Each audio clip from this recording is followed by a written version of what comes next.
Guys welcome back to my YouTube channel. আজকে আমি তোমাদের সাথে রান্নার রেসিপি শেয়ার করব না, ভিডিওটা তোমরা দেখো, তোমরা দেখলেই বুঝতে পারবে আমি কি রান্না করছি। আজকে আমি তোমাদের সাথে একটা গল্প শেয়ার করব।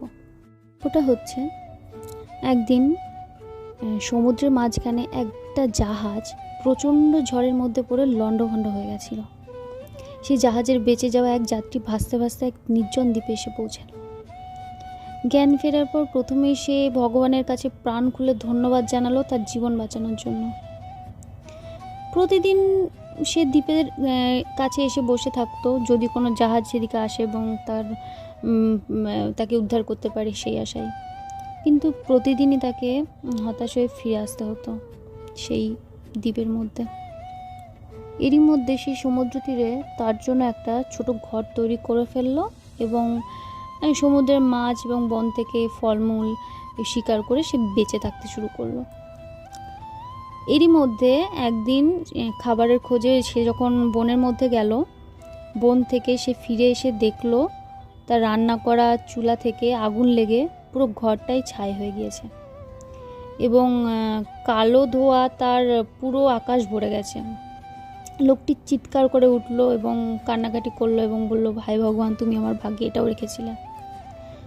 তো দুঃখে ছিল। তো দেখলো পরদিন সকালে এক জাহাজের আওয়াজে তার ঘুম ভাঙল। জাহাজটি সেই দ্বীপের দিকে তাকে উদ্ধার করার জন্যই আসছিল। সে অবাক হয়ে গেল এবং সেই জাহাজের ব্যক্তিকে জিজ্ঞেস করলো, তোমরা কিভাবে জানলে যে আমি এখানে আটকা পড়ে আছি? তো সেই জাহাজের ক্যাপ্টেন তাকে জানালো, তোমার জ্বালানো ধোঁয়ার সংকেত দেখে আমরা বুঝতে পেরেছিলাম এখানে তুমি আটকে আছো, তো তার জন্যই তোমাকে উদ্ধার করতে এসেছি।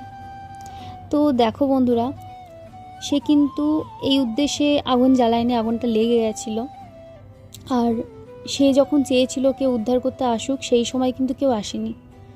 তো এটা থেকে এটাই প্রমাণ হয় যে যখন যেটা হবার তখন সেটাই হবে। তুমি যখন যেটা চাইবে সেটা কিন্তু হবে না, তোমার ভাগ্যে যখন যেটা লেখা আছে সেটাই হবে। তো আর খারাপ জিনিস যেটা বলে, কিছু কিছু খারাপ ভালোর জন্যও হয়। তো যারা হতাশে ভুগছো, যারা কষ্টে ভুগছো, আমার সাথে এটা কেন হচ্ছে, আমার সাথে এটা এখন কেন হচ্ছে না, তো তোমার ভাগ্যে যখন যেটা লেখা আছে সেটাই হবে। আর খারাপ হওয়া মানে যে খারাপ সেটা এমন কোনো ব্যাপার না। আজকে তোমার সাথে যেটা ঘটছে 10 বছর পরে গিয়ে তুমি ভাববে যে এটা আমার সাথে ঘটেছিল বলে আজকে আমি এই জায়গায় আসতে পেরেছি। যেটা হচ্ছে সেটা অবশ্যই ভালোর জন্য হচ্ছে। তো এটা থেকে আমরা এটাই শিখতে পারি যে কোনো কিছু তো হতাশা করার কোনো মানে হয় না, কোনো দুঃখ পাওয়ার কোনো মানে হয় না, কোনো কিছু কষ্ট পেলে জাস্ট চিল থাকো। তো এই গল্পটা এটাই ছিল তোমাদেরকে বোঝানোর জন্য। আর আজকে আমি যেটা রান্না করছি সেটা হচ্ছে, দেখতেই পাচ্ছ তোমরা, আমি চিলি চিকেন রান্না করছি। তো রান্না আমার মোটামুটি কমপ্লিট হয়ে গেছে। এই রেসিপি আমার দেওয়া আছে, এই চ্যানেলে দেওয়া আছে, তো রেসিপি আমি আলাদা করে বলছি না। জাস্ট আজকে মনে হলো তো জিনিসটা আমি বানাতে শুরু করে দিলাম। আর ভাবলাম যে প্রত্যেক দিনই তো আমি রেসিপি শেয়ার করি, তো আজকে একটু তোমাদেরকে একটা গল্প শোনানো যাক। তো সেই কারণেই আমি তোমাদেরকে গল্পটা শোনালাম। আর গল্পটা কেমন লাগলো সেটা প্লিজ আমাকে একটু জানিও। যদি তোমাদের ভালো লাগে গল্পটা আমাকে জানিও, আমি তোমাদের গল্প শোনাবো। আরও অনেক ভালো ভালো গল্প আছে, তো আমার গল্প ভালো লাগে, তো সেই হিসাবেই আমি শেয়ার করলাম তোমাদের সাথে। তো জানি না কজনের ভালো লাগবে, ভালো লাগলে অবশ্যই জানিও। এবং এইরকম আরও নতুন নতুন গল্প পেতে বা নতুন নতুন রান্নার ভিডিও পেতে আমার চ্যানেলটা সাবস্ক্রাইব করে দিও। আর রান্নাটা গল্প করতে করতে আমার মোটামুটি হয়ে গেছে, দেখতেই পাচ্ছ তোমরা। জাস্ট একটু ভালো করে ফুটে গেলে আমি এটা নামিয়ে নেব। আর চিলি চিকেন এমন একটা রেসিপি যেটা খুব কম সময়ের মধ্যে হয়ে যায়। অন্যান্য রান্না করতে অনেক সময় লাগে, কিন্তু চিলি চিকেনটা করতে খুব কম সময় লাগে।